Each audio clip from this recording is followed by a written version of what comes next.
Hola, ¿qué tal amigos de YouTube? Muy buenos días, muy buenas tardes o muy buenas noches tengan todos ustedes. No importa el lugar del planeta donde estén viendo este video. El día de hoy iniciaremos con una serie de videos relacionados con el metabolismo del nitrógeno. El día de hoy hablaremos sobre la digestión y absorción de las proteínas. Así que vamos con la introducción y adelante.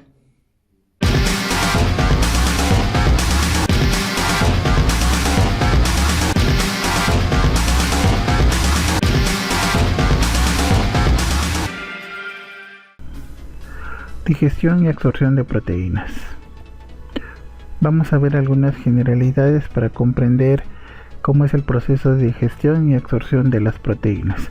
La fuente de proteínas es aproximadamente como sigue: de 70 a 100 gramos es lo que ingerimos en los alimentos que forman parte de nuestra dieta. De 20 a 30 gramos al día es degradación de la proteína endógena. De 20 a 30 gramos al día proviene de la descamación intestinal. La proteína que consumimos en los alimentos es la única fuente de aminoácidos esenciales y es necesaria para mantener el balance nitrogenado, que más adelante vamos a ver. La digestión es muy eficiente y ocurre predominantemente a nivel del intestino delgado. Hay una enorme variedad de posibles combinaciones de aminoácidos, exige una gran cantidad o múltiples sistemas de hidrólisis enzimática y a su vez de transporte de aminoácido en el intestino. La mayoría de los aminoácidos ingeridos en la dieta de los vertebrados se hallan principalmente en forma de proteínas. Los aminoácidos solo pueden incorporarse a las rutas metabólicas en forma libre, por ello las proteínas y los péptidos ingeridos en la dieta son hidrolizados primeramente por enzimas proteolíticas en el tracto intestinal. Estas enzimas son secretadas por el estómago, páncreas y el intestino delgado. La digestión de las proteínas comienza en el estómago. La entrada de las proteínas al estómago estimula la secreción de la gastrina. Esta enzima va a favorecer que se forme más ácido clorhídrico, que esta acidez actúa como un antiséptico, eliminando los posibles patógenos que podamos ingerir en nuestra dieta. Muy bien, las proteínas globulares se desnaturalizan a pH ácido, lo cual ocasiona que la hidrólisis de la proteína sea más accesible. Si no te acuerdas cómo es el procesamiento de plegamiento y desnaturalización de una proteína, al final del video te dejo un enlace para que veas el correspondiente material que subimos al canal de YouTube. Muy bien, aquí tenemos un esquema general. Aquí tenemos las proteínas que normalmente ingerimos en la dieta. Tenemos proteasas y peptidasas, tanto gástricas y pancreáticas, que nos van a degradar estas proteínas en péptidos más chiquitos que se conocen como oligopéptidos. Aquí tenemos entonces la generación de aminoácidos libres y de péptidos. Vamos a tener peptidasas en las membranas de los enterocitos, y aquí van a entrar hacia el enterocito y luego van a ser transportadas hacia la sangre portal. Más adelante vamos a ver cuáles son estos sistemas de transporte que existen en las membranas intestinales. Vamos a conocer algunas de estas proteínas y peptidasas que se encuentran tanto en el estómago y las que son secretadas por el páncreas. Entonces la mayoría de las proteínas van a ser transportadas en forma de aminoácidos libres, un 90%, y una pequeña cantidad se va a conservar en forma de péptidos, que es el 10%. Muy bien, entonces la digestión de las proteínas la vamos a dividir en fases. La fase luminal, que vamos a tener proteasas y peptidasas solubles, y esta fase va a ocurrir en el estómago y en el intestino. La fase parietal, vamos a tener peptidasas asociadas a la membrana plasmática y de localización intracelular. Esta fase parietal va a ocurrir solamente en el intestino. Digestión de la proteína. Vamos a ver ahora qué ocurre en la fase luminal, que eso ya acabamos de ver que ocurre en el estómago. Aquí va a ocurrir una emulsificación y desnaturalización acídica que aumentan la susceptibilidad a la proteólisis enzimática. Acá tenemos peccinas, que son proteácidas ácidas que normalmente las vamos a encontrar en el estómago. Acuérdense que la entrada de proteínas al estómago favorece la síntesis de ácido clorhídrico, y este ácido clorhídrico a su vez activa proteínas que se conocen como proteasas. Una proteasa es una enzima que degrada proteínas, y estas se conocen como proteasas ácidas porque se activan en pHs bajos. Muy bien, entonces estas proteasas ácidas son producto de las células principales, normalmente se sintetizan o se secretan como precursores inactivos que se conocen como el peccinógeno 1 y 2, y como ya hemos visto se van a activar por autocatálisis a pH ácido. Máxima actividad de esta enzima va a ser con un pH entre 1 a 3, con una inactivación a pH mayor de 4.5. Estas proteasas o estas peccinas van a cortar el enlace peptídico formado por aminoácidos aromáticos y alifáticos. Generan oligopéptidos de gran tamaño y no solubles. Pero sin embargo, esta es la primera fase en la que las proteínas empiezan a ser degradadas para convertirse en aminoácidos y posteriormente ser transportadas. Muy bien.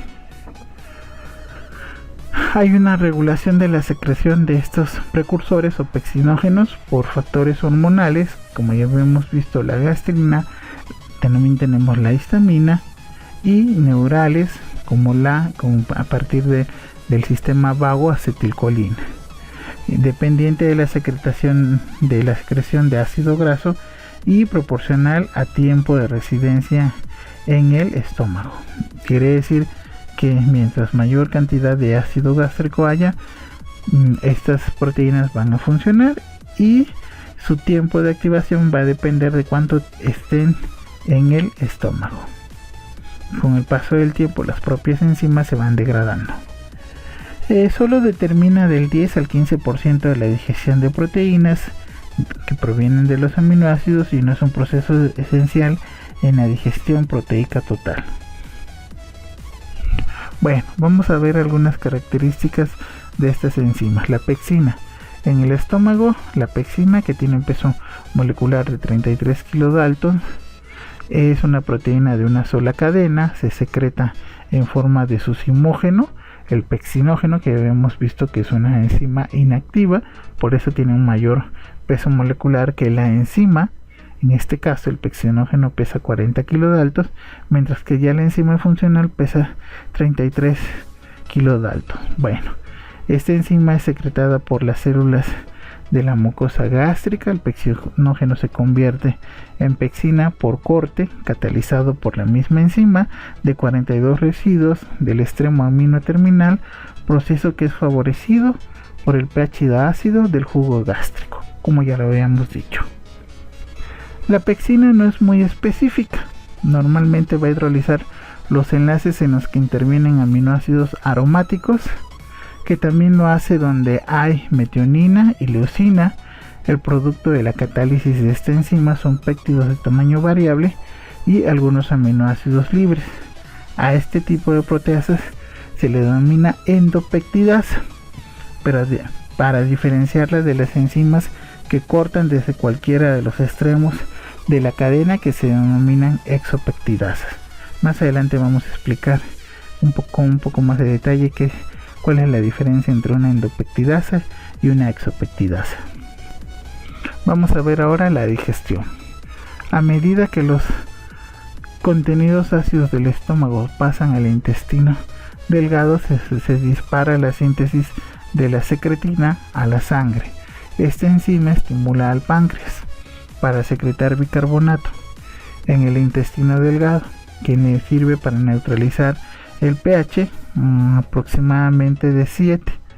La entrada de los aminoácidos en la parte superior del intestino o duodeno, se libera la hormona colecistocinina, que estimula la liberación de muchas enzimas pancreáticas cuya actividad catalítica se realiza entre 7 y 8 unidades de pH.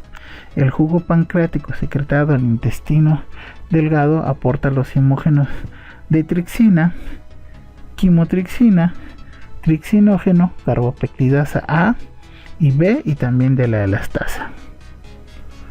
Vamos a ver la activación de las proteasas pancreáticas, que como ya habíamos visto, también se van a secretar en forma inactiva y otra vez se van a activar por cascadas proteolíticas iniciadas por enteroquinasa. Tenemos el trixinógeno, llega la enteroquinasa y nos genera la enzima. Esta enzima nos va a convertir a las demás endopeptidasas, por ejemplo el trixinógeno lo convierte en trixina, su propia trixina. El quimotrixinógeno lo convierte en quimotrixina. La proelastasa la convierte en elastasa. Las ecto o exopeptidasas, tenemos la procarboxilasa peptidasa A, la convierte en carboxipeptidasa A. Tenemos la procarboxipeptidasa B, la convierte en carboxipeptidasa B. Entonces la trixina activa a la propia trixina, a la quimotrixina, a la elastasa, a la carbopeptidasa A y a la carbopeptidasa B. Vamos a ver algunas características de estas enzimas. El trixinógeno tiene un peso de 24 kilodaltons, da origen a la trixina por separación de un hexapéptido del amino terminal por acción de la enterocinasa. La trixina hidroliza enlaces en los que intervienen los grupos carboxilo, arginina y lisina. La carbopeptidasa A, que tiene un peso molecular de 34 kilodaltons, contiene SIM, va a hidrolizar todos los tipos de enlaces peptídicos en los cuales intervengan carboxilos terminales. Por esto es una exopeptidasa, porque corta a partir del carboxilo terminal. Mientras que el trixinógeno es una endopeptidasa porque corta el interior de la proteína en donde hay aminoácidos arginina y lisina. La elastasa hidroliza enlaces peptídicos que contienen grupos carbonilos de aminoácidos alifáticos. La aminopeptidasa separa los aminos terminales de las proteínas. Esta es otra enzima que es una exopeptidasa o exoproteasa. El quimotrixinógeno tiene un peso molecular de 24 kilodaltons, da origen a la quimotrixina por separación de dos dipéptidos. Este precursor es una cadena de 245 aminoácidos que se mantiene unida por dos puentes disulfuros intracatenarios. Su conversión a alfa-quimotrixina se debe a la hidrólisis enzimática de 4 enlaces peptídicos por acción de la trixina y la quimotrixina consecutivamente. Y el proceso es este: la quimotrixina hidroliza enlaces peptídicos que contienen grupos carboxilos de aminoácidos aromáticos. La pancreatitis, condición dolorosa y a menudo fatal, se caracteriza por la activación prematura de las proteasas secretadas por el páncreas. Aquí vamos a ver la digestión intraluminal de las proteínas por acción de proteasas pancreáticas. Entonces aquí tenemos un péptido en donde o una proteína en donde hemos señalado aminoácidos importantes. Tenemos la arginina, tenemos la fenilalanina, que es un aminoácido aromático, tenemos la leucina, que es un aminoácido alifático. Entonces, cuando esta proteína es sometida a estas tres enzimas, ¿qué es lo que va a ocurrir? Tenemos en el caso de la trixina, nos va a cortar donde tenemos el aminoácido arginina, pero nos corta del lado del carboxilo, que es lo que tenemos acá. Llega la trixina, hace un corte aquí, nos libera este péptido, la arginina y su carboxilo. ¿Qué ocurre cuando tenemos la quimotripsina. Entonces la quimotripsina reconoce la fenilalanina, también va a cortar del lado del carboxilo, por lo cual nos va a dar este péptido donde se queda la fenilalanina y acá tenemos su carboxilo. ¿Qué ocurre con la elastasa? La elastasa reconoce aminoácidos aromáticos como alifáticos, como la leucina, también nos va a cortar del lado del carboxilo y nos va a generar un péptido donde vamos a tener incluido el aminoácido leucina. Entonces, de una proteína de gran peso molecular con acción de 3 enzimas que cortan en distintos lados, generamos 3 péptidos de menor tamaño. Ahora bien, estos péptidos pueden ser sustrato para la acción de otras enzimas. En este caso tenemos la carboxipeptidasa B, que nos va a liberar, en este caso, la arginina. ¿Por qué? Porque reconoce los aminoácidos básicos. Entonces aquí está y nos libera un aminoácido y nos va a generar este péptido. La carboxipeptidasa B reconoce el amino terminal, lo libera y nos deja un péptido más chiquito. La carboxipeptidasa A entonces reconoce los aminos terminales donde hay aminoácidos aromáticos como la fenilalanina y aminoácidos alifáticos como la leucina. Nos libera estos dos aminoácidos y nos genera péptidos más chicos. Entonces, de una proteína grande con acción de la tripsina, quimotripsina y elastasa, generamos 3 péptidos más chicos. Con acción de la carboxipeptidasa B liberamos el carboxilo terminal de aminoácidos básicos, y con la carboxipeptidasa A eliminamos los aminoácidos que provengan de un aminoácido aromático o de un aminoácido alifático. Como resultado de la acción de la pexina en el estómago, seguida de la acción de proteasas pancreáticas, las proteínas se convierten en péptidos cortos de diferentes tamaños y aminoácidos libres. Los péptidos se degradan para dar aminoácidos libres por acción de peptidasas de la mucosa intestinal, particularmente la leucin aminopeptidasa, que también contiene zinc y separa los restos aminoterminales de los péptidos. Los aminoácidos libres resultantes son excretados al torrente sanguíneo, de ahí alcanzan al hígado, en donde se lleva la mayoría del metabolismo, incluida su degradación. Fase parietal de la digestión intestinal de proteínas. Tenemos proteasas asociadas a la membrana celular y de aquí tenemos más de 20 peptidasas diferentes. ¿Por qué? Bueno, porque vamos a tener una gran cantidad de péptidos generados por la acción de las enzimas que acabamos de ver. Por eso necesitamos una batería enorme de enzimáticas para poder degradar esos péptidos. Entonces tenemos endopeptidasas, aminopeptidasas, carboxipeptidasas, dipeptidasas, prolinadipeptidasa, que van a digerir los oligopéptidos luminales, aminoácidos libres, dipéptidos y tripéptidos. Actividad regulada por su sustrato y por su producto. Proteasas intracelulares. Tenemos amino di y tripeptidasa. Prolina dipeptidasa. Absorción intestinal por transporte de aminoácidos y péptidos. Ocurre por transportadores de aminoácidos y péptidos que vamos a encontrar en el ribete estriado. Tenemos el transporte activo y también tenemos transporte pasivo, que va a depender de sodio o que también es independiente de sodio. Tenemos que existe una gran cantidad de transportadores que están determinados por la diferencia de tamaño y carga de los aminoácidos y de los péptidos.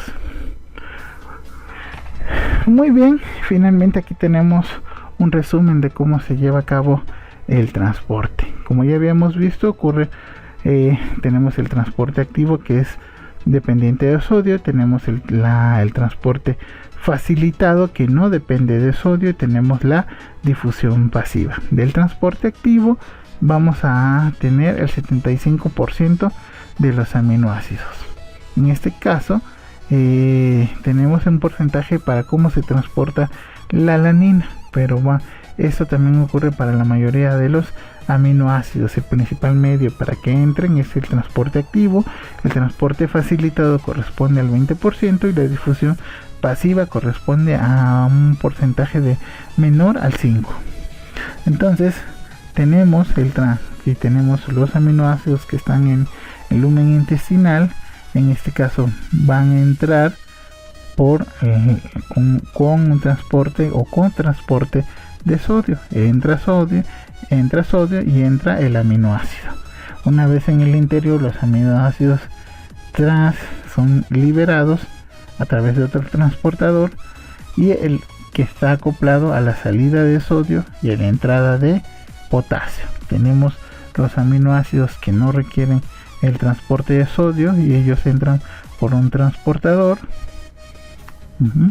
y también salen por otro sistema de transportador sin necesidad de que entre potasio. Estos mecanismos son diferentes. Los sistemas de transporte va a variar para cada uno de los distintos aminoácidos. No olvidemos que son 20 aminoácidos los que se encuentran presentes en las proteínas, y sabemos que los tenemos cargados positivamente, cargados negativamente, los tenemos polares, los tenemos apolares, aromáticos, etcétera. Muy bien, amigos, con esto hemos terminado el video del día de hoy. Si has llegado hasta el final, te gustó, te invito a que te suscribas al canal, a que actives la campanita para que estés al pendiente de los nuevos videos que vamos subiendo. Y no me queda más que darte las gracias por tu atención. Nos estamos viendo hasta la próxima.